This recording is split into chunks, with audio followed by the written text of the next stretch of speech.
Friends, स्वागत है आप लोग का हमारे यूट्यूब चैनल अर्चना ऑनलाइन क्लासेस में।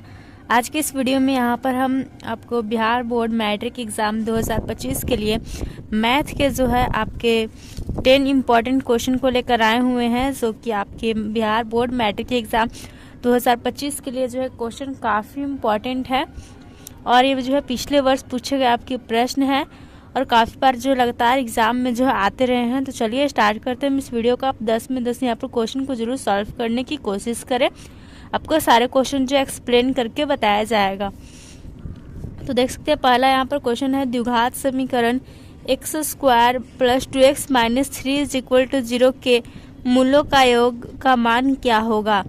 तो मूलों का योग यानी जिसे हम लोग शून्यकों का योग भी कहते हैं, तो फॉर्मूला होता है alpha plus beta is equal to आपका माइनस बी बटा में ए।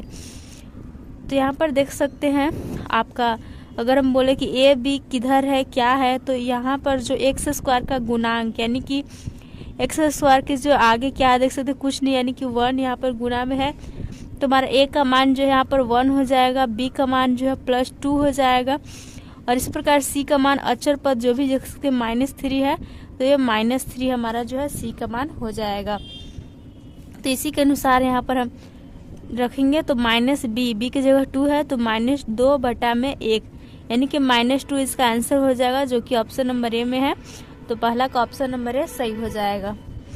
नेक्स्ट है, यदि बहुपद p of x is equal to x square plus 7x plus 10 के शून्यक अल्फा बीटा हो, तो अल्फा इंटू बीटा का मान क्या होगा।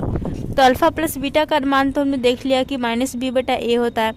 अल्फा इंटू बीटा की बात करें तो वो इज इक्वल टू हो जाता है सी बाई ए। यहाँ सी का मान हमारा 10 दिया हुआ है और ए का मान जो है कुछ नहीं तो 1 है, इज इक्वल टू 10 हो जाएगा, ओनली 1। यहाँ पर ऑप्शन नंबर ए जो हमारा 2 का ये सही हो जाएगा। अब नेक्स्ट प्रश्न है यहाँ पर, चरों को आरोही या अवरोही क्रम में रखने पर बीच वाले चर का मान क्या कहलाएगा। यानी कि जब हम चरों को आरोही क्रम में सजा देते हैं, यानी बढ़ते क्रम में या फिर घटते क्रम में सजा देने के बाद जो बीच वाला चर का मान होता है उसे हम लोग क्या कहते हैं, माध्य कहते हैं, माध्यिका या फिर बहुलक कहते हैं। तो उसे हम लोग क्या कहते हैं, तो उसे हम लोग कहते हैं माध्यिका। क्या कहते हैं, माध्यिका। तो यहाँ पर हमारा जो है 3 का ऑप्शन नंबर बी जो है बिल्कुल यहाँ पर सही हो जाएगा। ओके, नेक्स्ट क्वेश्चन यहाँ पर पूछा जा रहा है कि √5 एक संख्या है, यानी कि एक संख्या आपको दिया हुआ है √5 बताने की कैसी संख्या, परिमेय है, अपरिमेय है, पूर्णांक या फिर प्राकृत है। तो अगर हम √5 की बात करें तो यह एक आपका अपरिमेय संख्या, क्योंकि इसका रूट नहीं निकलता है। तो 4 का ऑप्शन नंबर बी जो है हमारा सही हो जाएगा। अब अगला प्रश्न यहाँ पर, बिंदु 4,5 की दूरी मूल बिंदु से क्या होगी। तो मूल बिंदु से दूरी के लिए हमारा सूत्र होता है √x square plus y square. जरूर इसे याद रखना है आपको। मैथ में अगर आप चाहते कि आपके 100 में जो 50 के 50 ऑब्जेक्टिव जो है एकदम सही रहे, तो आपको इसके लिए फॉर्मूला मैथ का सारा याद रहना बहुत ज़रूरी है। देख सकते हैं इस प्रश्न को हम इसी प्रकार सॉल्व करेंगे। √x है या y है, तो 4 का स्क्वायर क्या हो जाएगा 16 प्लस 25 का 5 का स्क्वायर हो जाएगा 25। तो ये क्या हो जाएगा, रूट अंडर हमारा 6 5 11 की 1 हाथ में 1 2 1 3 4 रूट अंडर 41 इसका आंसर हो जाएगा, जो कि ऑप्शन नंबर ए में है। तो इसको हम टिक लगाएंगे, 5 का ऑप्शन ए सही हो जाएगा। अब नेक्स्ट है, बाह्य बिंदु से वृत्त पर खींची गई स्पर्श रेखाओं की लंबाई क्या होगी। यानी कि अगर हम किसी बाह्य बिंदु से कि हमारे वृत्त है इस पर कोई स्पर्श रेखा खींचते हैं जो कि वृत्त को स्पर्श करती है, तो इस स्पर्श रेखा की लंबाई क्या होती है। तो इन स्पर्श रेखाओं की जो लंबाई होती है वो समान होती है, बराबर होती है। तो यहाँ पर 6 का ऑप्शन नंबर बी जो है वो सही हो जाएगा। यानी कि अगर इसकी लंबाई 4 सेंटीमीटर है तो इस रेखा की लंबाई भी यहाँ पर 4 सेंटीमीटर हो जाएगी। ओके, अब नेक्स्ट है यहाँ पर, एक शंकु की ऊंचाई 24 सेंटीमीटर, आधार की त्रिज्या 6 सेंटीमीटर है, तो शंकु का आयतन जो है क्या हो जाएगा। तो शंकु का आपका आयतन पूछा जा रहा है, जहाँ शंकु की ऊंचाई और शंकु की जो आधार की जो त्रिज्या, शंकु का त्रिज्या वो दिया हुआ है।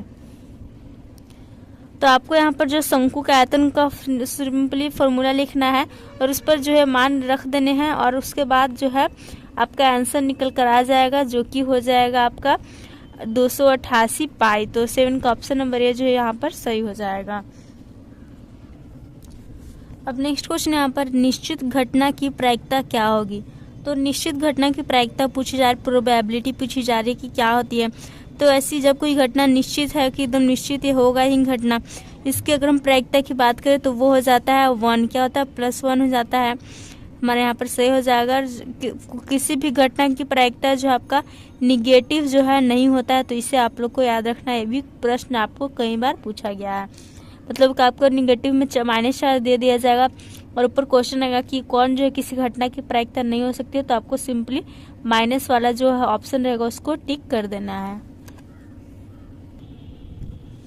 अब अगला क्वेश्चन है यहाँ पर क्वेश्चन नंबर 9, 1 + cot² थीटा का मान जो है पूछा जा रहा है कि क्या हो जाएगा। तो आपको इसमें जो है ट्रिग्नोमेट्री का फॉर्मूला याद रखना चाहिए, जो कि एक फॉर्मूला होता है cos² थीटा - cot² थीटा = 1। तो अगर हम cos² थीटा मतलब कि इसको इधर रहने देते हैं और cot² थीटा को उधर भेजेंगे, तो इधर ये माइनस में उधर जाएगा, तो क्या हो जाएगा cos² थीटा = 1 + cot² थीटा। तो यहाँ पर देख सकते हैं ये पूछा जा रहा है, जो कि हमारे क्वेश्चन में दिया 1 + cot² थीटा का मान क्या होगा। तो 1 + cot² थीटा का मान हो जाएगा cos² थीटा, जो कि ऑप्शन नंबर बी में है। तो 9 का ऑप्शन नंबर बी जो हम टिक कर देंगे यहाँ पर। ओके, नेक्स्ट है cos π/3 का मान क्या हो जाएगा। तो पाई का मान हमारा क्या होता है 180 डिग्री होता है। तो cos 180/3 यानी कि cos हमारा क्या हो जाएगा 60 डिग्री हो जाएगा। तो cos 60 डिग्री का मान क्या होता है, cos 60 डिग्री का मान होता है 1/2, जो कि ऑप्शन नंबर ए में दिया हुआ है। तो 10 का ऑप्शन ए हमारा सही हो जाएगा। तो इस प्रकार कुल हमने जो है 10 के 10 आपके जो है सॉल्व कर लिए हैं। अगर आप इन सारे क्वेश्चन को बना पा रहे हैं तो बहुत अच्छा, आपकी तैयारी जो है बहुत अच्छी है। और अगर आप इसे नहीं सॉल्व कर रहे हैं तो फार्मूला ज़्यादा से ज़्यादा याद करें, और इस प्रकार के जो हम सेट आपको लगवाते हैं इसे ज़रूर वीडियो को देखते रहें। और जो है इसको कैसे ट्रिकली वाइज आसानी से सॉल्व करना है आप इसे जो है ज़रूर समझें। आप लोग को अच्छा लगा वीडियो तो लाइक कीजिएगा, दोस्तों के साथ शेयर कीजिएगा।